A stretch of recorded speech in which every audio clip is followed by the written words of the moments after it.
ನಮಸ್ಕಾರ ಎಲ್ಲರೂ ಹೇಗಿದ್ರೆ ಹೋಪ್ ಎಲ್ಲರೂ ಚೆನ್ನಾಗಿದ್ದೀರಾ ಅಂತ ನಾನಿವತ್ತು ಬ್ಲಾಗ್ನ 7 o'clock ಈವ್ನಿಂಗಿಂದ ಶುರು ಮಾಡ್ತಾ ಇದ್ದೀನಿ. ಇವತ್ತು ಏನಪ್ಪ ಸ್ಪೆಷಲ್ ಅಂದರೆ ನಮ್ಮನೆ ಹತ್ರ ಇರುವಂತಹ ಮಾರಿಯಮ್ಮ ದೇವಿ ಏನಿದಾರಲ್ಲ ಅವ್ರದ್ದು 60 ದೇವಸ್ಥಾನ ಇದೆಯಲ್ಲ, ಅಲ್ಲಿ 60ನೇ ವರ್ಷದ ವಾರ್ಷಿಕೋತ್ಸವ.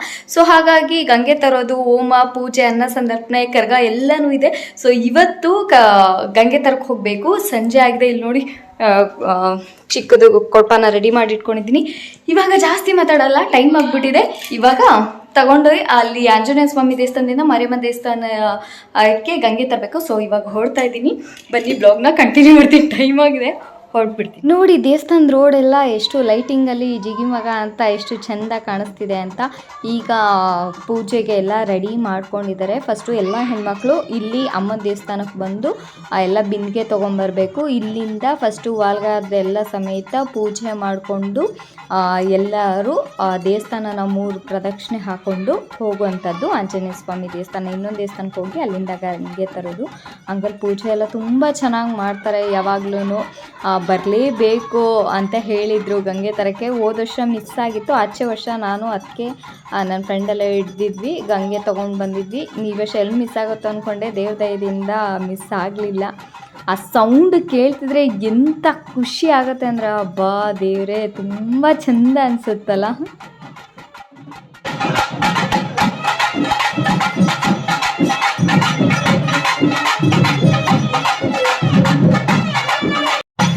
ಈಗ ಅಮ್ಮನ ದೇವಸ್ಥಾನದಿಂದ ಎಲ್ಲ ಹೆಣ್ಮಕ್ಳು ಮತ್ತೆ ಇನ್ನೊಂದು ದೇವಸ್ಥಾನಕ್ಕೆ ಹೋಗ್ತಾ ಇದ್ದೀವಿ, ಆಂಜನೇಯ ಸ್ವಾಮಿ ದೇವಸ್ಥಾನಕ್ಕೆ. ಅಲ್ಲಿಂದ ಗಂಗೆ ತರೋದು.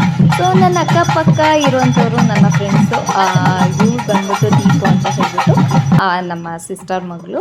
ಮತ್ತು ಈ ಕಡೆ ಇರೋರು ಇಬ್ಬರು ಅಕ್ಕ ತಂಗಿರು, ಅವಳ ಹೆಸರು ಬಂದುಬಿಟ್ಟು ರಿತಿಕಾ ಅಂತ ಹೇಳ್ಬಿಟ್ಟು. ಸೊ ಅವರಿಬ್ಬರು ಜೊತೆಲಿ ನಾನು ಈ ಸರಿ ಬಂದಿದ್ದು.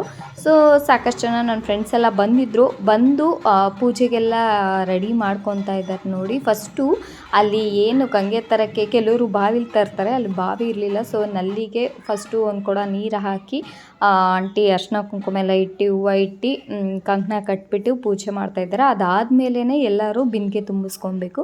ಸೊ ಹಾಗಾಗಿ ಫಸ್ಟು ಪೂಜೆ ನಡೀತಿದೆ. ಅಲ್ಲಷ್ಟು ಜಾಗ ಲೈಟ್ ಬೇರೆ ಇರಲಿಲ್ಲ, ಅದಕ್ಕೆ ಟಾರ್ಚ್ ಎಲ್ಲ ಆನ್ ಮಾಡ್ಕೊಂಡು ಹಿಡ್ದು ಪೂಜೆಗೆ ರೆಡಿ ಮಾಡ್ತಾ ಇದ್ದಾರೆ ನೋಡಿ.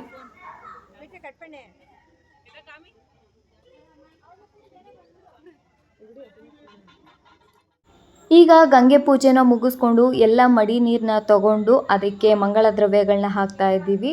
ಅರಶಿನ ಕುಂಕುಮ ಹೂವು ಎಲ್ಲ ಹಾಕಿ ಕೊಡ್ಪಾನಕ್ಕೆ ಅರಶಿನ ಎಲ್ಲ ಹಚ್ಚಿ ಕುಂಕುಮ ಇಟ್ಟು, ಕೆಲವರು ಕಾಯಿ ಬ್ಲೌಸ್ ಪೀಸು ಎಲ್ಲನೂ ಇಟ್ಟರು. ಇನ್ನು ಕೆಲವರು ಹಾಗೆ ತಂತರು, ಕೆಲವರು ಹಾಲು ಅಭಿಷೇಕ ಮಾಡೋದ ಅಂತ ಹೇಳ್ಬಿಟ್ಟು ಅಲ್ಲೇ ನೀರಿಟ್ಕೊಂಡು ಸ್ವಲ್ಪ ಹಾಲು ಹಾಕಿ ಮಾಡಿದ್ರು. ಮತ್ತು ಕೆಲವರು ಅರ್ಶಿನ ನೀರು, ಹೆಣ್ಮಕ್ಳಿಗೆ ಯಾರಿಗೆ ಮದುವೆ ಆಗಿರಲ್ಲ, ಸೊ ಅವರು ಮದುವೆ ಆಗಬೇಕು ಅನ್ನೋ ಆಸೆ ಇತ್ತು ಅಂತಂದರೆ ಅವರು ಅರ್ಶಿನ ನೀರನ್ನ ಅಮ್ಮಂಗೆ ಅಭಿಷೇಕ ಮಾಡಿದ್ರೆ ಅವ್ರ ಮೇಲೆ ಅರ್ಶಿನ ನೀರು ಬೀಳತ್ತೆ ಅಂತ ಹೇಳ್ಬಿಟ್ಟು ಕೆಲವೊಬ್ಬರು ಅರ್ಶಿನ ನೀರಿನ ಮಾಡಿದ್ರು. ಮತ್ತು ನೋಡಿ ಹಾಲೆಲ್ಲ ಇಟ್ಟಿದ್ದಾರೆ ಅಮ್ಮಂಗೆ ಅಭಿಷೇಕಕ್ಕೆ.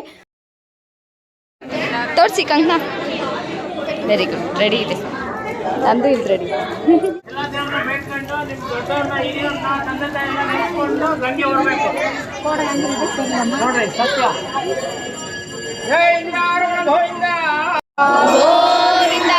ನವಗ್ರಹಗಳ ಮಾದಗೆ ಗೋವಿಂದ ಗೋವಿಂದ, ಅಂಜನೇಯ ಮಾದಗೆ ಗೋವಿಂದ ಗೋವಿಂದ, ಆದಿಶಕ್ತಿ ಮಾದಗೆ ಗೋವಿಂದ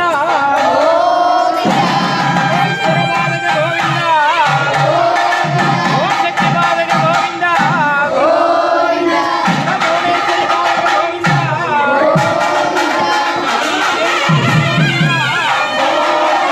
ಅಷ್ಟಲಕ್ಷ್ಮಿ ಮಾದಗೆ ಗೋವಿಂದ ಲಕ್ಷ್ಮೀವಾದಗೆ ಗೋವಿಂದ ಗೋವಿಂದ ಗೋವಿಂದ ಗೋವಿಂದ.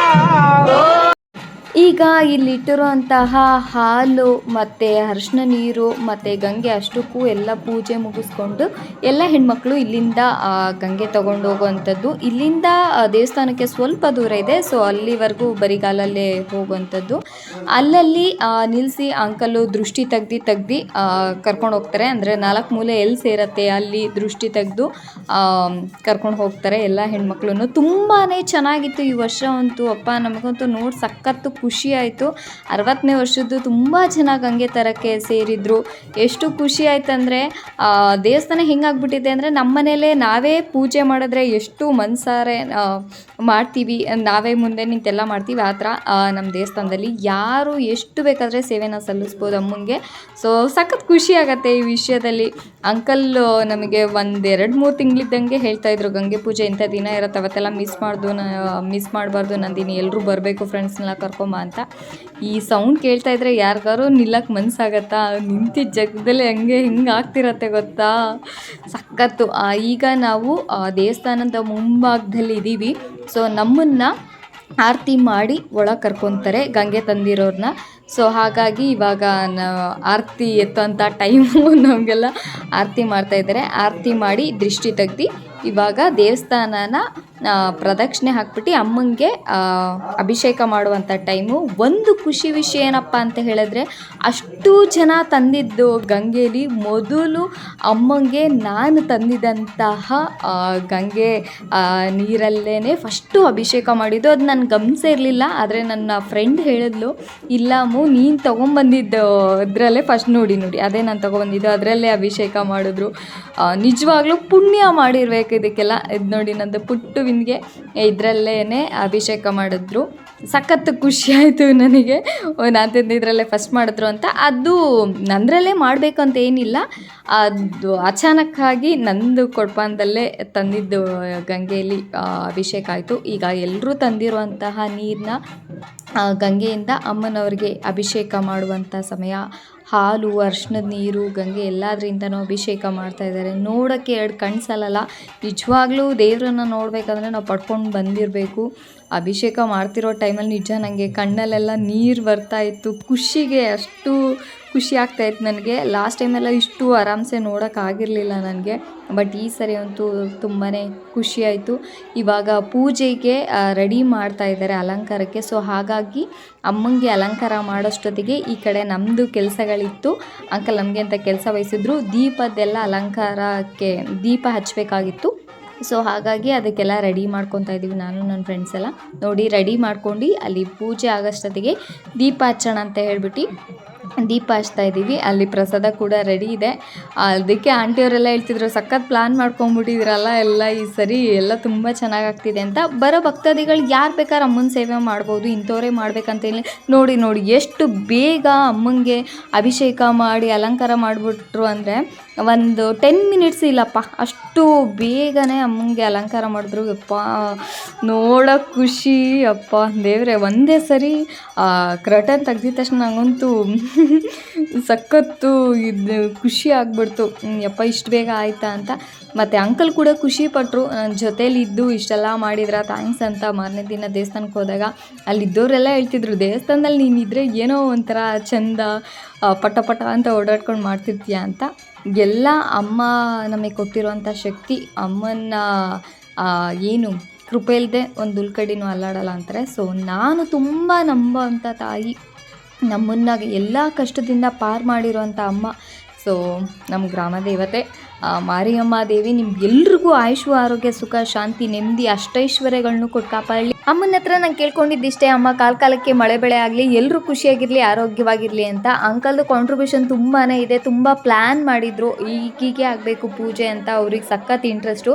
ಕಮಿಟಿಯವ್ರದ್ದೆಲ್ಲನೂ ತುಂಬ ಕಾಂಟ್ರಿಬ್ಯೂಷನ್ ಇರುತ್ತೆ. ಆದರೆ ನನಗೆ ಅಂಕಲ್ ತುಂಬ ಪರಿಚಯ ಇರೋದ್ರಿಂದ ಅವರು ತುಂಬಾ ಪ್ರಿಪೇರ್ ಮಾಡ್ತಾಯಿದ್ರು ಹೀಗೆ ಆಗಬೇಕು ಅಂತ.